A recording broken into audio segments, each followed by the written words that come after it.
And we are all aware that close to 1 million people young people enter the job market in Kenya.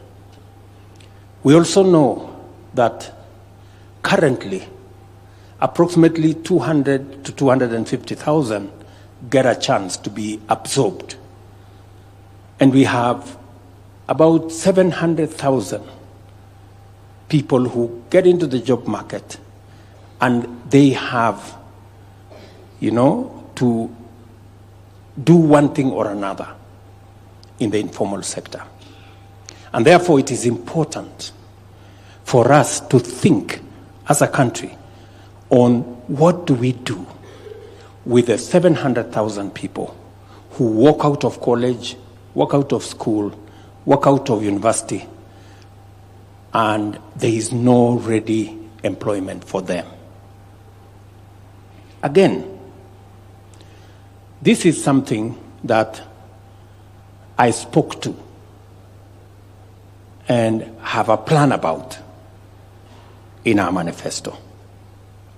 And I can say confidently that for the first time, we have a demonstrable plan on how we are going to create jobs.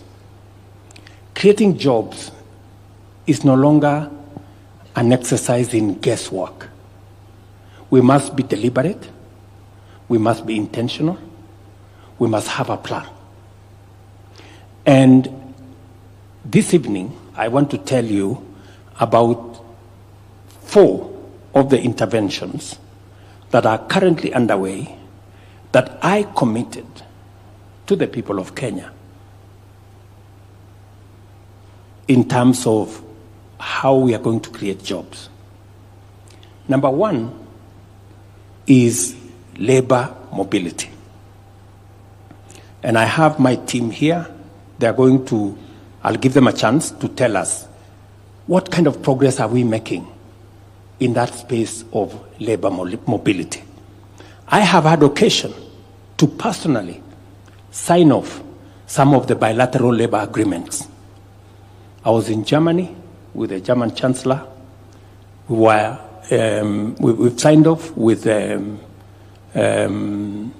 another 3 or 4 countries. As I talk to you, my team at the Ministry of Diaspora and the Ministry of Labor are working on 19 additional bilateral labor agreements with different countries. That's 1. And we are going to discuss the numbers shortly. Number 2 is the whole program around housing. How many jobs are we creating for engineers, for architects, for quantity surveyors, for electricians, for plumbers, and a whole lot of them in that space. Number 3 is digital jobs. What are we doing in the digital job space? What are we doing with Jitume? What are we doing with Ajira program? What are we doing with all our TVETs? What are the numbers looking like? What is the 1,450 ICT hubs we are working with members of parliament to construct? How is that going to look? And shortly, we're going to share with you the numbers. And number 3, or is it number 4? The whole space around industrialization, manufacturing. What is it that we are doing? Why have we rolled out 47 county aggregation industrial parks? Why have we rolled out 6 new special economic zones? What are we doing with our manufacturing sector?